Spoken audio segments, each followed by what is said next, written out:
Priyanshu, in which class you are now?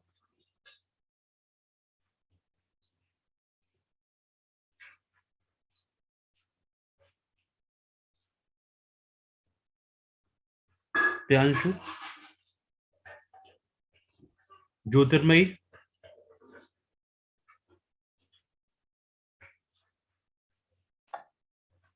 Sir, all are 12th class. All are 12th class. 12th entering, sir, or 12th pass?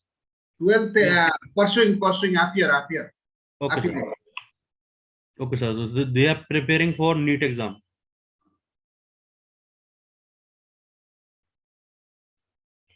So for class 12th or NEET exam, sir?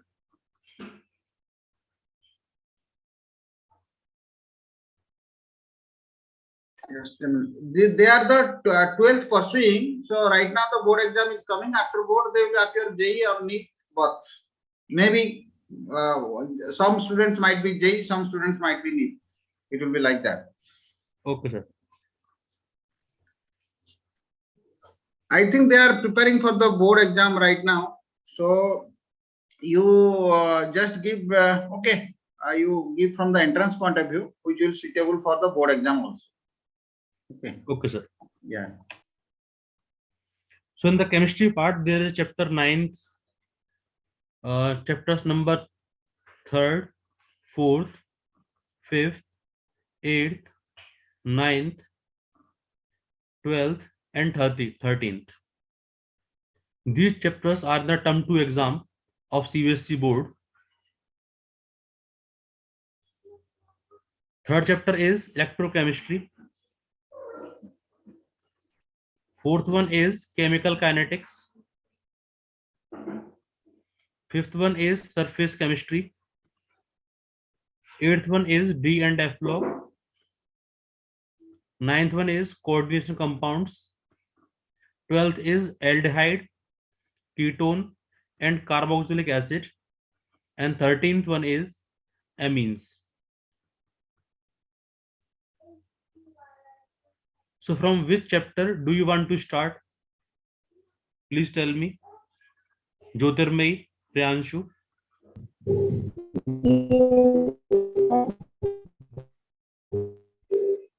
Actually, I am not getting your voice clearly. So please write in your chat box. Sir, D and F block element. D and F block. Okay.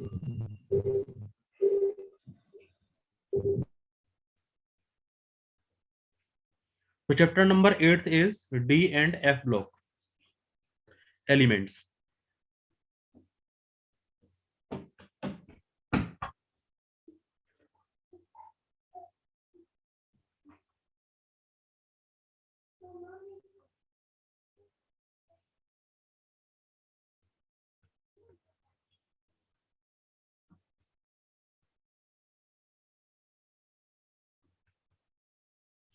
So in this chapter, basically, we will complete two parts.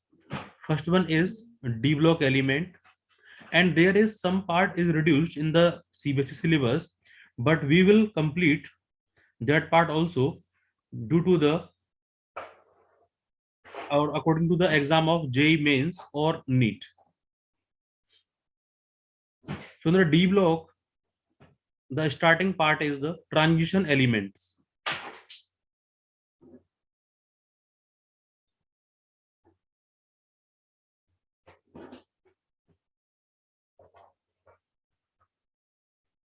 So first question is what is the transition element, and second one, do you know all the elements of D block element? D block.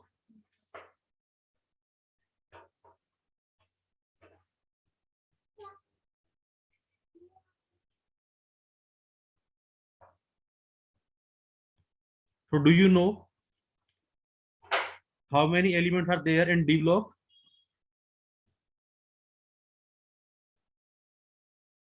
Jyotirmayi?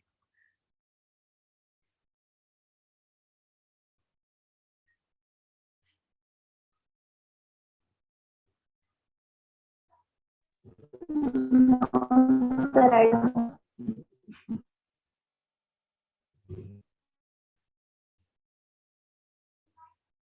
Aditi, number of elements in the D block?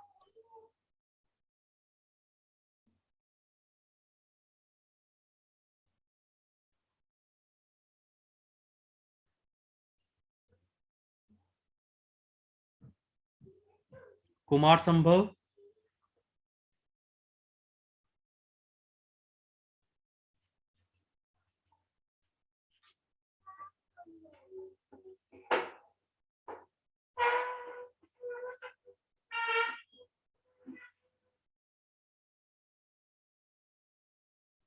Okay, so there are total 40 elements in the D block,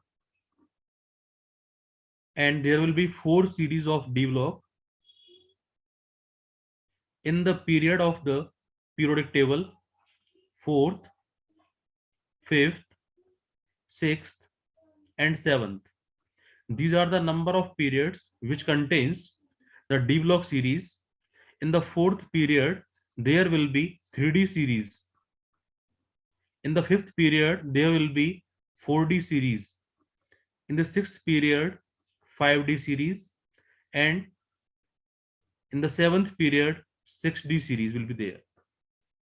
And each D series contains total 10 elements. So we can write these elements according to their name in the series. So first of all, draw a grid to write these elements.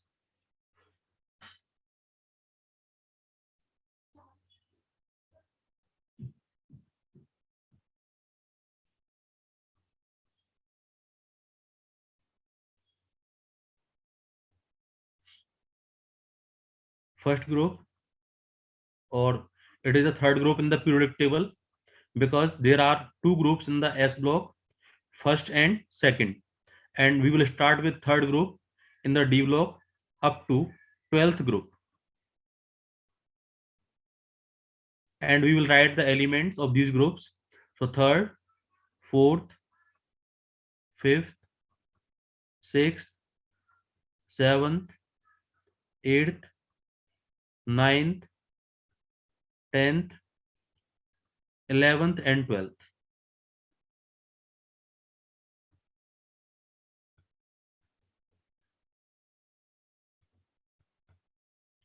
And now we can write the elements or their symbols according to the series.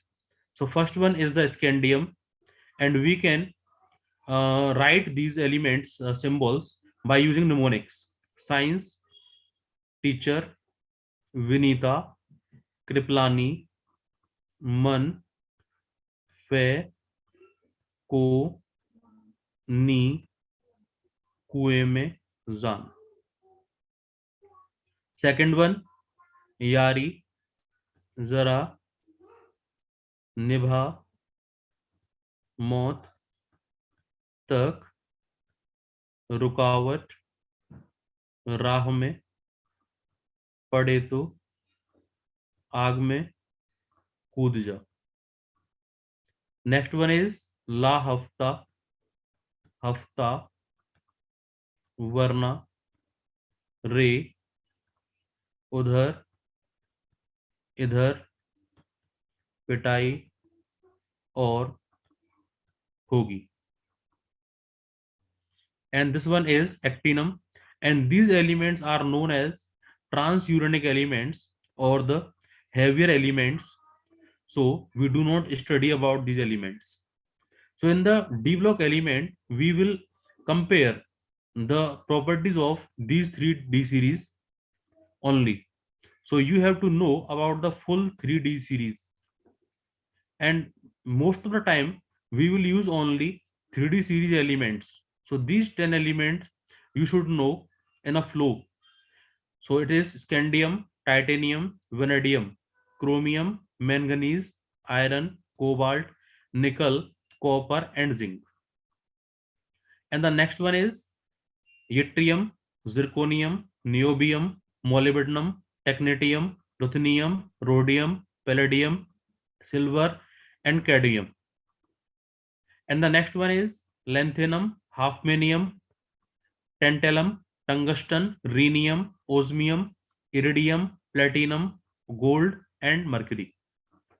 So there are total 30 elements which we will use in the D block elements. In these D block elements, there is also a term will be there, transition elements. So which are the transition elements in the D block and which are the non-transition elements?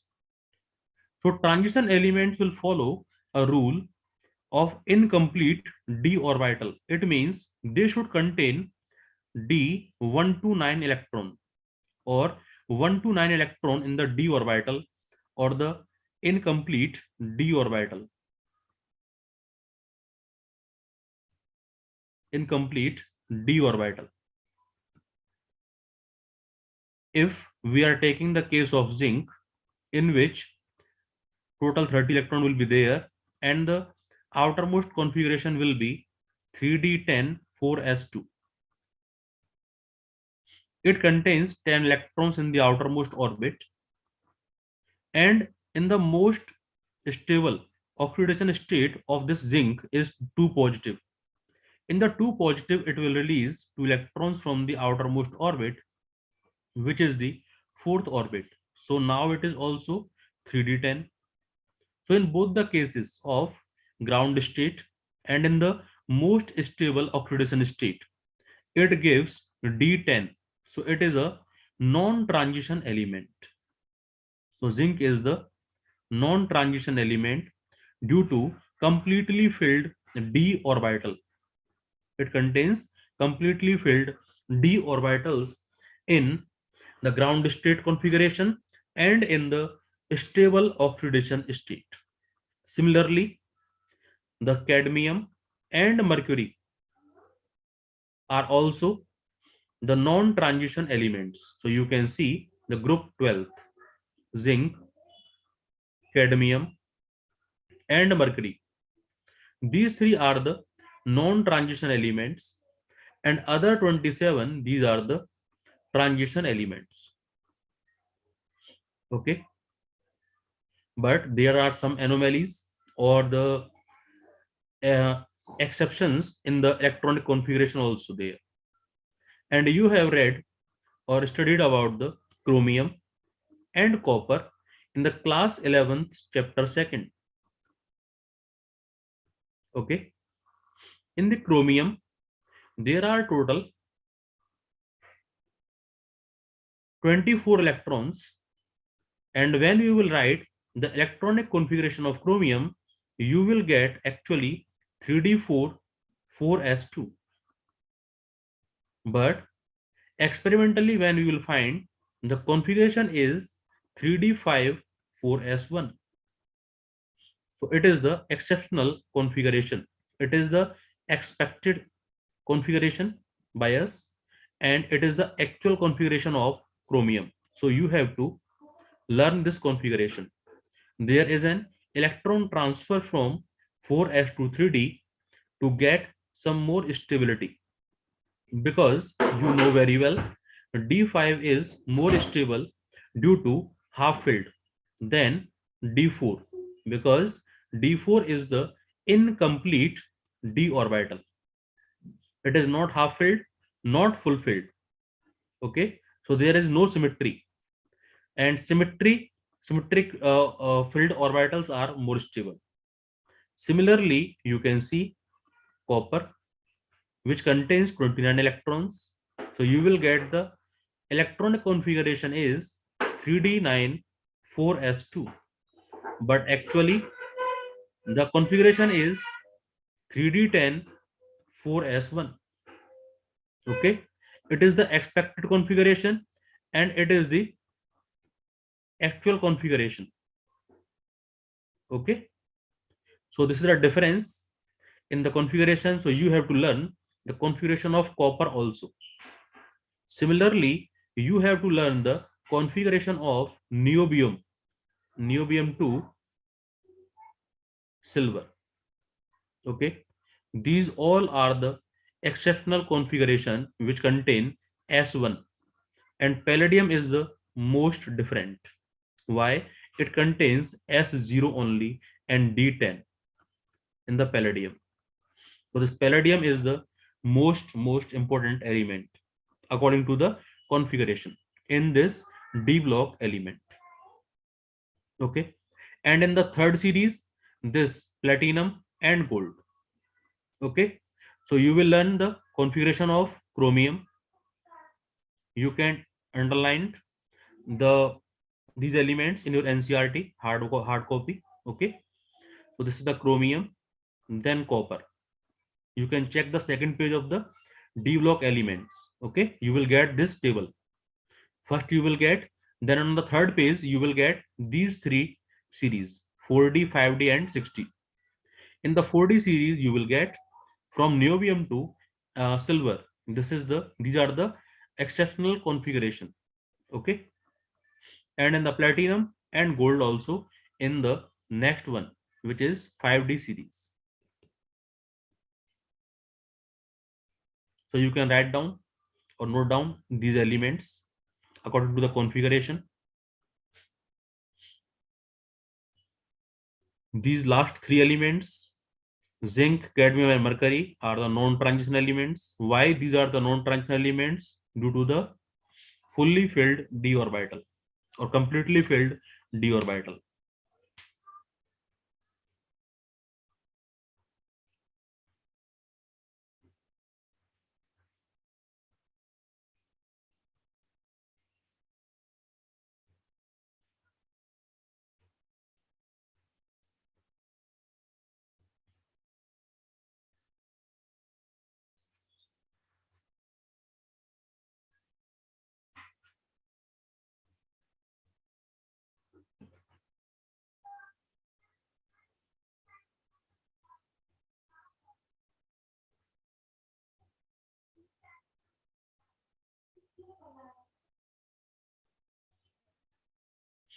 Done.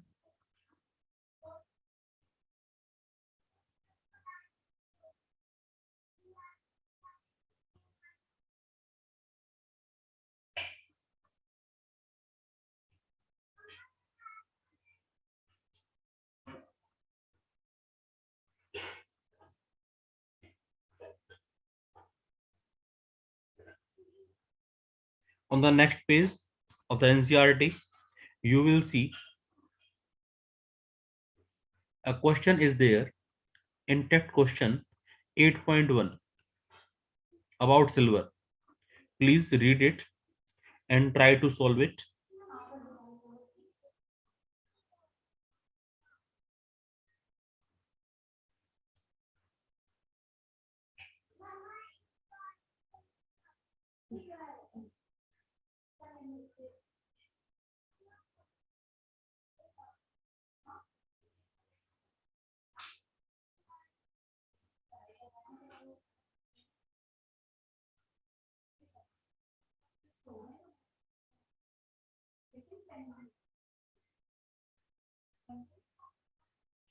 Now you can see my screen. These are the first series, which is known as 3D series, in which chromium and copper is the exceptional case.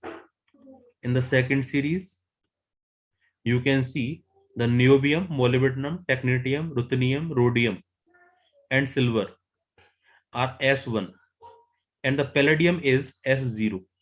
Okay, so it means they are transferring the electron from S orbital to the d orbital. Okay, in the third series or in the 5D series, you can see platinum and gold possess S1 electron, not S2.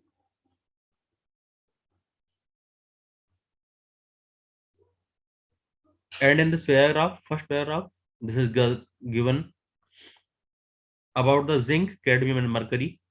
These are not the transition elements, and the reason is given because they contains completely filled d orbital. Okay, and in this next paragraph, it is given for which elements we can say the transition elements. Okay, so you can read these paragraphs and you can get this point. Question number or example is 8.1. So you can try this example also. On what ground can you say that scandium is a transition element but zinc is not? So we can say the scandium contains D1 or incompletely filled d orbital. In the zinc, it is D10. So it is completely filled d orbital. So it is non-transition element. Next question is the silver atom has completely filled d orbitals 4d10 in its ground state. How can you say that it is a transition element?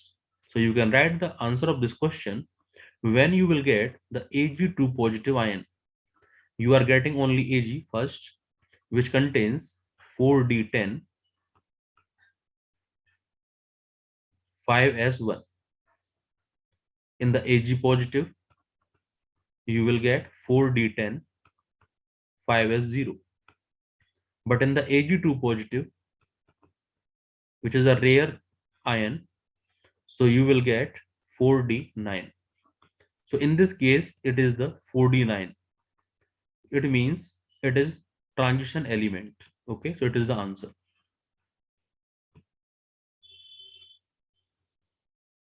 Next topic is physical properties of the elements. First one is the structure of the elements. So you have done this topic in the term 1 exam in the first chapter, solid state structures of the atoms. Okay, so nearly all the transition elements display typical metallic properties such as high tensile strength, ductility, malleability, high thermal and electrical conductivity, and metal cluster. So these are all the metals, with the exception of zinc, cadmium, mercury, and Mn, manganese, which contains or they have one or more typical metallic structure at normal temperatures. So you can see this X in the Zn, Cd, and Hg and Mn. Okay, so you will learn all these four elements about to their structures. Otherwise, all the structures are given in the HCP, BCC, CSCC, and we have done these structures. BCC means body centered cubic unit cell. HCP is the hexagonal closed packing. Okay, so you can do these structures. Only there are four different structures in the elements Mn, Zn, Cd, and Hg. These three are the non-transition and they are occupying a typical metal structure which we don't know. Now we come to the next topic, which is given in the sample question paper of the CBSE also. Okay, released by CBSE sample question paper. You can see this graph also.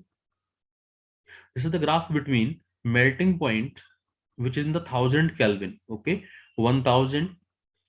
All the elements melting point is more than 1000 Kelvin. Okay, it is 2000, 3000, and 4000. And we are drawing a graph in the element's atomic number and the melting point. And we can see as the atomic number increases, the melting point increases first up to chromium, then decrease suddenly, then increase, then decreases. So what is the reason behind it? And the same type of pattern is seems to be appear in all the graphs or in these three graphs. The first graph is this graph is from the 3D series, then 5D series, sorry, 3D, then 4D, then 5D.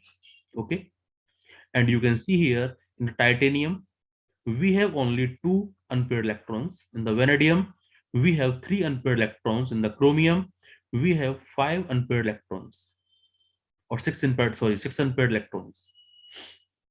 Okay, so this has the maximum melting point as the, so we can see that as the unpaired number of electrons increases, the melting point also increases.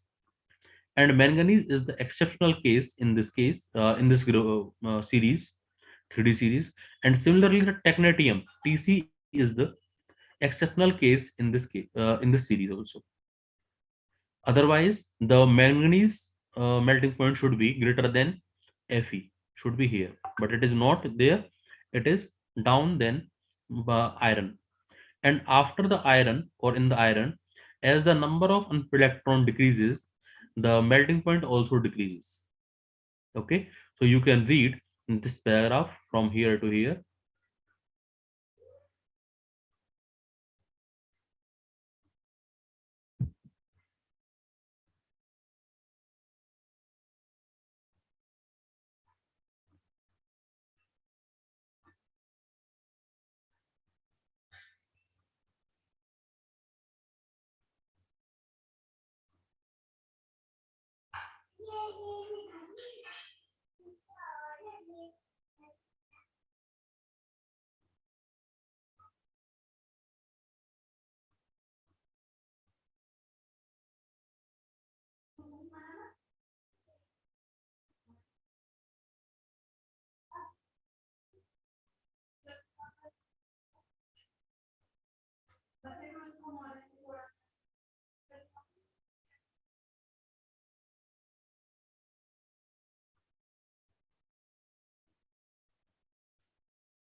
Done.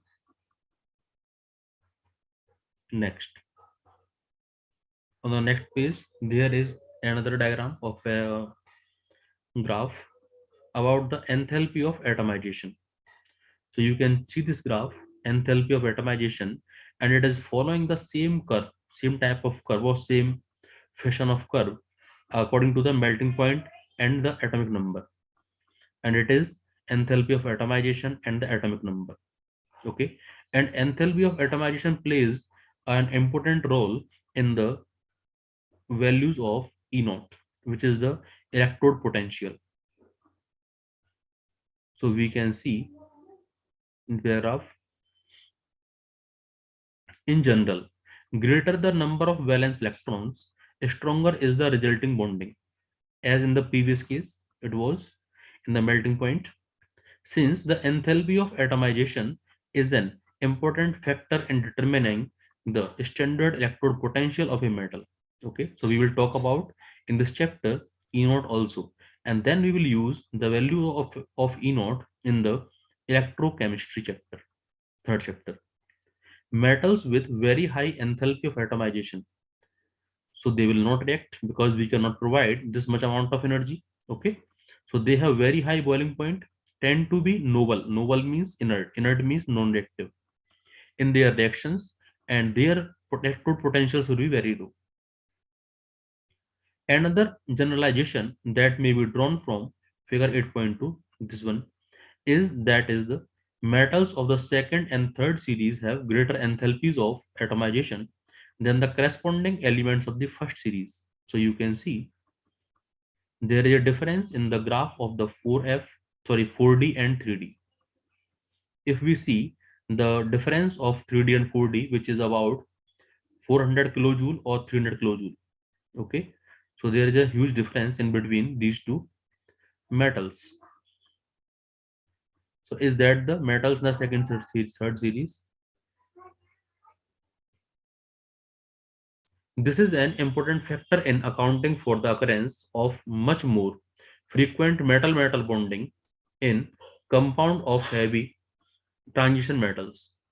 So when the enthalpy of atomization is increased, it means the metal have metal-metal bonding greater or more frequent metal-metal bond in the compound.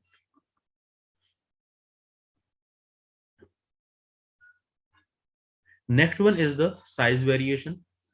So you can see the next graph on the next page. It is the graph of the size of the 3D, 4D and 5D series. Okay, you can see the size of 3D series is lower, but the size of 4D and 5D is about to similar. There is not much more difference. So why it is not, the difference is more? Can you give me the reason why these two lines, upper lines, are more closer to each other?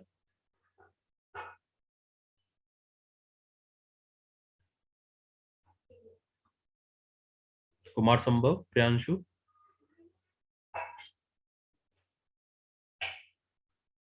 are you getting me?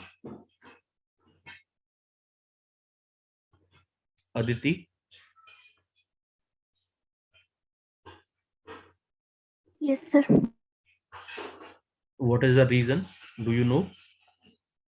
There is no more difference in the lines of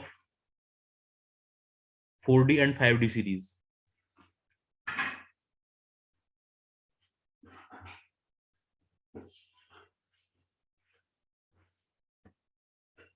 Okay, so you can see when we will talk about the 3D series, 4D and 5D series, before this 5D series, there will be a 4F series also, but there is no 3F, there is no 2F. Due to this 4F series, there will be the F electrons in the orbits, and the F electron shows very poor shielding. Very poor shielding. What is the meaning of very poor shielding? Do you know? And what is the effect of shielding? If shielding is more, then what should happen? Or what will happen?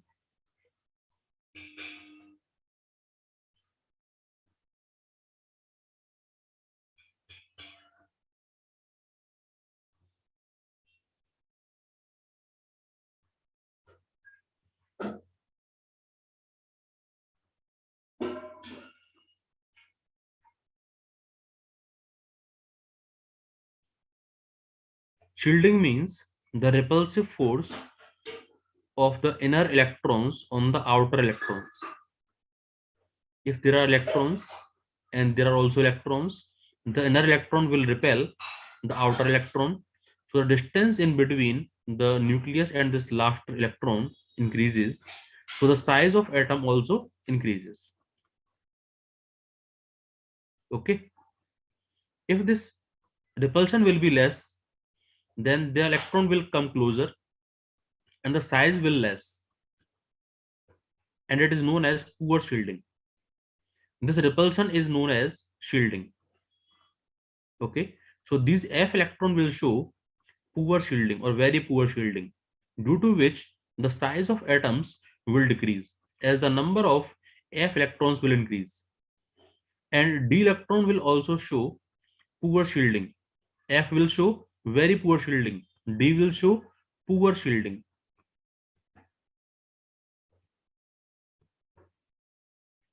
So the size is also increased decreases in the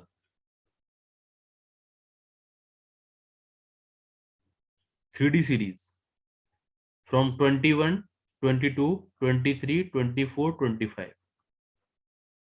Size decreases as the number of d electrons increases. Cobalt, then nickel, and after nickel it increases. So there is not a simple variation. There are many variations. So you have to learn the size decreases from scandium to cobalt, then it is similar for nickel, then after the nickel it is increases. And it will follow the same pattern in the above two series or in the 4D or 5D series. And the size of 4D and 5D elements will be similar due to the lanthanoid contraction, because these 4F electrons are known as lanthanoids.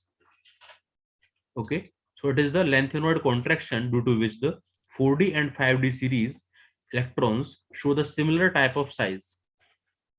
According to us, there should be a huge difference in the atomic size of 4D and 5D, but you can see the size of zirconium and hafnium is about to same.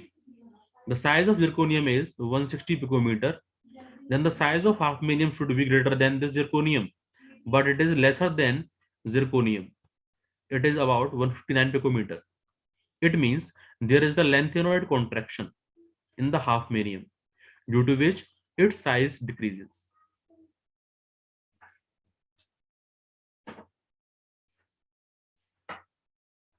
Okay.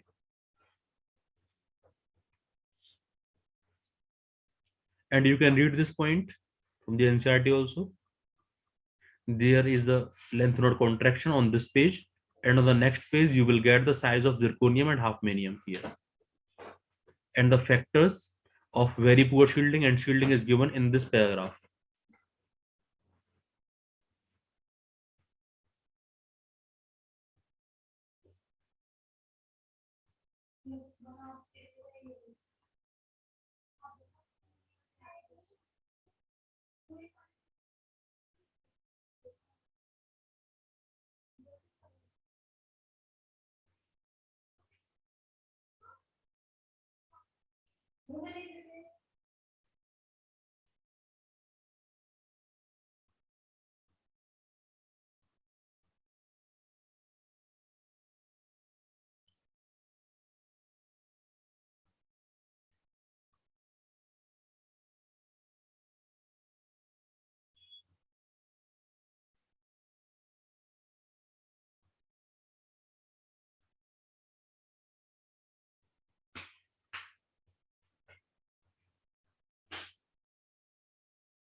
Done.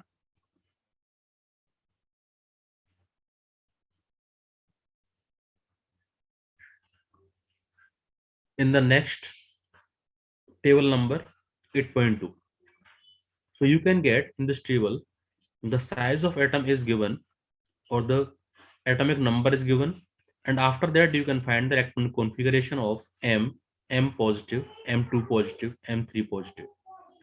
And the enthalpies values are also given. So you can relate all these things. How can you relate?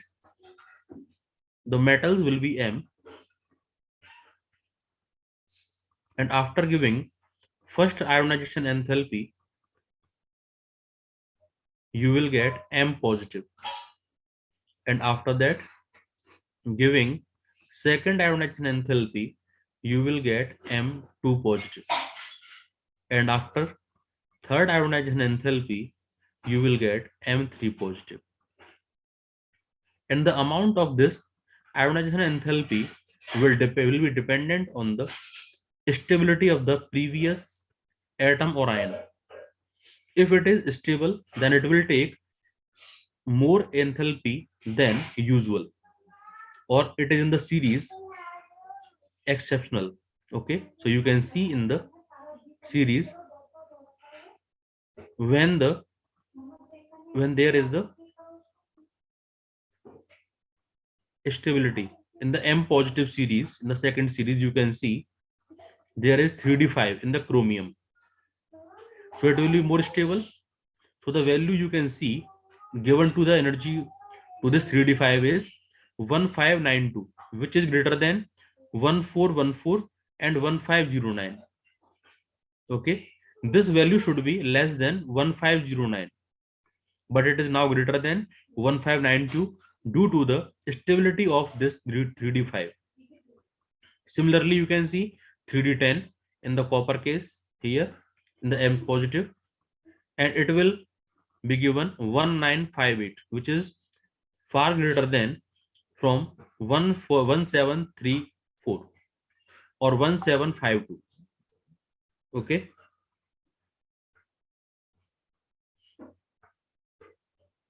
Similarly, you can find other values like 3260. It is not in this series.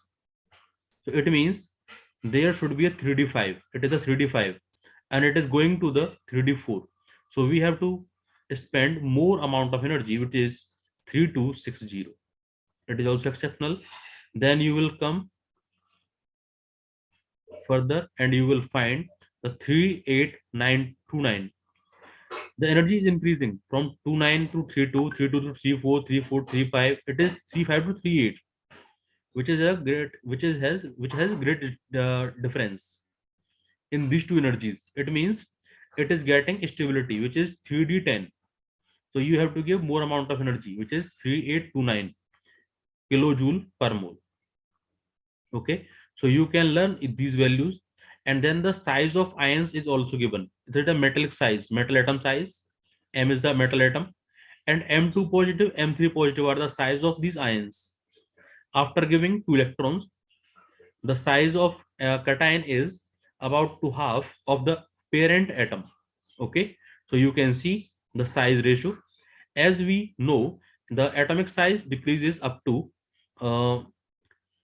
cobalt and nickel. So the size of cobalt and nickel is minimum, and after that it increases, which is 128 and 137. And you can underline this 137 here for the manganese. It is an exceptional size, atomic size. Okay, it should be in between 129 and 126. So you should learn this value. Okay, in the M2 positive, you can see 79, then 82. For the manganese, it is also an exception. Similarly, 65 is also an exception. This value should be greater than 77 but less than 79. Okay, we are getting the lower values up to this nickel, and after that it increases. Okay, in the next lecture we will talk about the values of E naught. How can we derive the values of this E naught, which is minus 163, minus 1.18, 0.98? How can we derive? So we will use this table. After 2-3 pages, this table. In this table we are using 4 values of enthalpy of atomization and 2 values of ionization enthalpy and 1 value of hydrogen enthalpy. So the value of E naught will be dependent on these 4 values of F for any metal. and after that we can decide a reference value. Then we can give the E naught values to these elements. Okay, so we will discuss about these E naught values in this chapter also, and we will use these E naught values in the electrochemistry chapter. Okay, if you have any doubt in today's class, you can ask. This chapter is totally theoretical, but theory is not so easy. It is very conceptual by the use of chemical bonding of the class 11th and periodic classification of the class 11th also. So it is used using the chapter 3rd and 4th of class 11th. And you have to read this chapter from the NCRT line by line and word to word. And if you have any doubt, you can ask. And you can check the paper of JEE Main, NEET or CBSE board sample paper released this year. You will find all the questions are coming from the theory of this NCRT book from this chapter. Okay, D and F block. And similarly, you will find the questions from the NCRT from the next chapter, coordination compound, ninth chapter.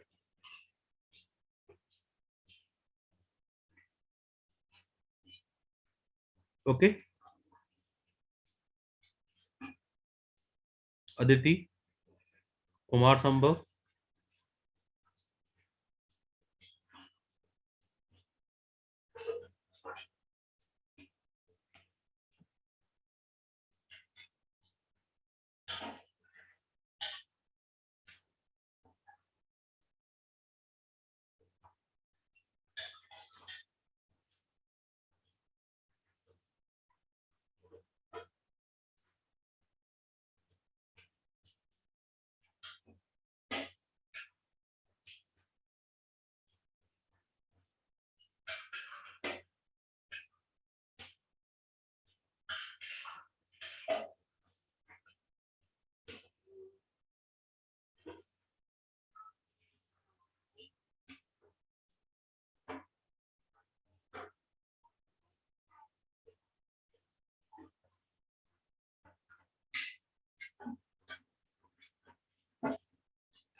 Kumar Sambhav, are you there?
Yes sir, Deepak sir.